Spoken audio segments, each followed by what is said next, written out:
ಸ್ನೇಹಿತರೆ, ಎಲ್ರಿಗೂ ನಮಸ್ಕಾರ. ನಾನು ನಿಮ್ಮ ಶ್ರೀಕಾಂತ್ ಕನ್ನಡಿಗ, ಪ್ರಚಾರ ಸಮಿತಿ ಅಧ್ಯಕ್ಷರು, ಸ್ವಯಂ ಜಾಗೃತಿಯಿಂದ. ಕಳೆದ 21ನೇ ತಾರೀಕು ಯೋಗ ದಿನಾಚರಣೆ ಇತ್ತು. ಅವತ್ತು ಸ್ವಯಂ ಜಾಗೃತಿ ತಂಡದಿಂದ ಏನ್ ಮಾಡಿದ್ವಿ ಅಂತ ನಿಮ್ಗೆಲ್ಲರೂ ಗೊತ್ತಿರೋ ವಿಚಾರ. ನೇರ ಪ್ರಸಾರ ನೋಡಿದ್ವಿ. ಅವತ್ತೇನಾಗಿತ್ತು ಅಂತ ಈ ವಿಡಿಯೋ ನೋಡ್ಕೊಂಡ್ ಬನ್ನಿ. ಜಾಗ ಎಷ್ಟೋ ಸರಿ ಪ್ರತಿನಿತ್ಯ ಕ್ಲೀನ್ ಮಾಡಿದ್ದಾರೆ, ಆಯ್ತಾ. ಪ್ರತಿನಿತ್ಯ ಬೆಳಗ್ಗೆ ಬರ್ತಾರೆ, ಕ್ಲೀನ್ ಮಾಡ್ತಾರೆ. ಪಾಪ ಎಷ್ಟು ಕಷ್ಟ ಆಗುತ್ತೆ ನೋಡಿ. ನೀವು ಒಂದು ನಿಮಿಷ ಕಸದ ಗಾಡಿ ಬಂದಿಲ್ಲ ಅಂದ್ಬಿಟ್ಟು ಖಾಲಿ ಇರುವಂತ ಜಾಗದಲ್ಲಿ ಎಸ್ಬಿಟ್ಟು ಹೋಗ್ತೀರಾ. ಅವ್ರನ್ನ ತೆಗಿಬೇಕು ಅಂದ್ರೆ ಎಷ್ಟು ಕಷ್ಟ. ಒಂದು ಮನೆ ಕಸದಲ್ಲಿ ನಿಮ್ಮನೆ ಕಸನ 2 ದಿವಸ ಬಿಟ್ಟು ಆ ಕವರ್ ಕೈ ಹಾಕಿದ್ರೆ ಗೊತ್ತಾಗುತ್ತೆ ಅದು ಸಮಸ್ಯೆ ಏನು ಅಂತ. ಅಂತದ್ರಲ್ಲಿ ಇವ್ರ ಬಗ್ಗೆನೇ ನೀವು ಆಲೋಚನೆ ಮಾಡಬೇಕು ತಾನೆ. ಒಂದು ಕಸ ಅಂದ್ಮೇಲೆ ಏನೇನ್ ಇರುತ್ತೆ ಗೊತ್ತು. ದಯವಿಟ್ಟು ಬೀದಿಯಲ್ಲಿ ಕಸ ಹಾಕೋದು ನಿಲ್ಲಿಸಿ. ಅದೇ ನೀವು ಬೇರೆ ದೇಶ ಹೋದಾಗ ಎಷ್ಟು ಸರಿಯಾಗಿ ಪಾಲನೆ ಮಾಡ್ತೀರಾ. ಕಸದ ಗಾಡಿ ಬಂದಿಲ್ಲ ಸರಿ, ಅದಕ್ಕೆ ಸಂಬಂಧಪಟ್ಟ ಅಧಿಕಾರಿಗಳನ್ನ ಕರೆ ಮಾಡೋದು ಕಲೀರಿ. ಹಾಗೆ ನೀವು ಓಟ್ ಹಾಕ್ಮೇಲೆ ಅದು ನಿಮ್ಮ ಜವಾಬ್ದಾರಿ. ನೋಡಿ ಎಷ್ಟು ಸ್ವಚ್ಛತೆಯಾಗಿ ಇಟ್ಕೊಬೇಕು. ಅದೇ ನಿಮ್ಮನೆ ಪಕ್ಕದಲ್ಲಾಗಿದ್ರೆ ಯಾರೇ ಬಂದು ಹಾಕಿದ್ರು ಕೂಡ ಅವ್ರಿಗೆ ಯಾವ ರೀತಿ ಮಾತಾಡ್ತೀರಾ.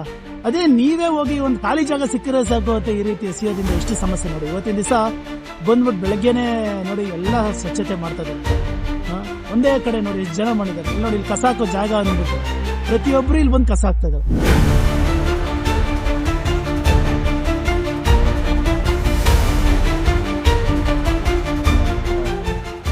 ನೋಡ್ಕೊಂಡ್ ಬಂದಲ್ವಾ, ಬದಲಾವಣೆ ಅನ್ನೋದು ಪ್ರತಿಯೊಬ್ಬರು ಕೈ ಜೋಡಿಸಾಗ್ಲೇ ಆಗೋದು. ಯಾಕೆ ಅಂತ ಅಂದ್ರೆ ನಮ್ಮ ನಗರವನ್ನ ಸುಂದರವಾಗಿ ಇಟ್ಕೊಳ್ಳುವಂಥದ್ದು ನಮ್ಮೆಲ್ಲರೂ ಕರ್ತವ್ಯ ಆಗಿರುತ್ತೆ.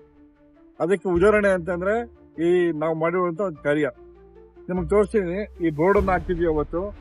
ಈ ಬೋರ್ಡ್ ಹಾಕಿದ್ಮೇಲೆ 80% ಕಸ ಹಾಕೋದು ನಿಂತಿದೆ. ಯಾಕೆ ವಿಚಾರ ಏನಪ್ಪಾ ಅಂತಂದ್ರೆ ಈ ಬೋರ್ಡ್ ಓದಿ ಕೆಲವರು ಬದಲಾವಣೆ ಆಗಿದ್ದಾರೆ ಅನ್ನೋದು ನಮ್ಮ ಒಂದು ಸಂತೋಷ ಆಗುತ್ತೆ, ನಮ್ಗೆ ಸಂತೋಷ ಆಗುತ್ತೆ. ಯಾಕೆಂದ್ರೆ ಪ್ರತಿ ರಾತ್ರಿ ನಿಂತ್ಕೊಂಡು ನಾವು ಅವ್ರಿಗೆಲ್ಲರಿಗೂ ಗುಲಾಬಿ ಹೂವು ಕೊಟ್ಟು ಕಸವನ್ನು ಎಸೆಯಬೇಡಿ, ಕಸ ಎಸೆಯೋದ್ರಿಂದ ಏನಾಗುತ್ತೆ ಅನ್ನೋದನ್ನ ಅರಿವು ಮೂಡಿಸಿದ್ವಿ. ಅದನ್ನ ಅರ್ತ್ಕೊಂಡು ಒಂದಷ್ಟು ಜನ ಬದಲಾವಣೆ ಆಗಿ ಸಂಪೂರ್ಣವಾಗಿ ಇಲ್ಲಿ ಕಸ ಹಾಕೋದನ್ನ ನಿಲ್ಸಿದ್ದಾರೆ. ಸರ್, ನೀವು ಅದೇ ಮುಂದೆ ನೋಡ್ಬೋದು. ಅದೇ ರೀತಿ ಮುಂದೆನೂ ಕೂಡ ಕಸ ಹಾಕೋದನ್ನ ನಿಲ್ಸಿದ್ದಾರೆ. ವಿಚಾರ ಏನಪ್ಪಾ ಅಂತಂದ್ರೆ ಪ್ರತಿಯೊಂದು ನಗರ ಸ್ವಚ್ಛವಾಗಿ ಇರ್ತವೆ, ಅದು ನಮ್ಮ ಕೈಲಿದೆ ಸ್ವಚ್ಛವಾಗಿ ಇಟ್ಕೊಳ್ಳೋದು. ನಾವೇನ್ ಮಾಡ್ತಾ ಇದೀವಿ ಅಂತ ಓಟ್ ಹಾಕ್ಬಿಡ್ತೀವಿ. ಓಟ್ ಹಾಕಿದ್ಮೇಲೆ ಏನಂದ್ರೆ ನಮ್ ಕೆಲಸ ಮುಗೀತು ಅಂತ ಅನ್ಕೊಂಡ್ಬಿಟ್ಟಿರ್ತೀವಿ. ಕಸವನ್ನ ನೀವೇನು ನಿಮ್ ಮನೆ ಹತ್ರ BBMP ಗಾಡಿಗಳು ಬರ್ತವೆ, ಕಸವನ್ನ ಅದಕ್ಕೆ ಹಾಕಿ, ರಸ್ತೆ ಅಂತ ಎಸೆಯೋದಲ್ಲ. ದಯವಿಟ್ಟು ನೀವು ಓಟ್ ಹಾಕಿದ್ರ ಅಂದ್ಮೇಲೆ ನಿಮ್ಮ ಅಧಿಕಾರವನ್ನು ಕೂಡ ಚಲಾಯಿಸಬೇಕು. ಪ್ರತಿಯೊಂದಕ್ಕೂ ನಾವು ಸರ್ಕಾರವನ್ನ ದೋಷ ಮಾಡೋದಕ್ಕಾಗಲ್ಲ. ಓಟ್ ಹಾಕಿದ್ಮೇಲೆ ನಿಮ್ಮ ನಗರಗಳಲ್ಲಿ ಏನಿರ್ತಾರೆ ಅಧಿಕಾರಿಗಳು ಅವ್ರ ಫೋನ್ ನಂಬರ್ ತಗೊಂಡು ಅವ್ರಿಗೆ ಫೋನ್ ಮಾಡಿ ಬಿಸಿ ಮುಟ್ಟಿಸ್ಬೇಕು. ಇದು ನಿಮ್ಮೆಲ್ಲರ ಕೆಲಸ ಆಗ್ಬೇಕು. ಬರೀ ಒಂದು ಸಂಘಟನೆ ಮಾಡುತ್ತೆ, ನಾವೇನ್ ಮಾಡೋಣ ಅನ್ನೋದಲ್ಲ. ಇವತ್ತು ಸ್ವಯಂ ಜಾಗೃತಿ ತಂಡ ಪ್ರತಿ ವರ್ಷನೂ ಕೂಡ ಒಂದು ಹಲವಾರು ಒಳ್ಳೆ ಕೆಲಸಗಳು ಮಾಡ್ಕೊಂಡ್ ಬರ್ತಾ ಇದೆ ನಮ್ಮ ನಗರದಲ್ಲಿ, ಕಲ್ಯಾಣ ನಗರದಲ್ಲಿ. ಅದಕ್ಕೋಸ್ಕರ ಹೇಳೋದು, ಇದೇ ರೀತಿ ಹಲವಾರು ಬಡಾವಣೆಗಳಲ್ಲಿ ಈ ರೀತಿ ಸಂಘಗಳಿದ್ದಾಗ ಒಂದು ಬದಲಾವಣೆ ಮಾಡೋದಕ್ಕೆ ಸಾಧ್ಯ.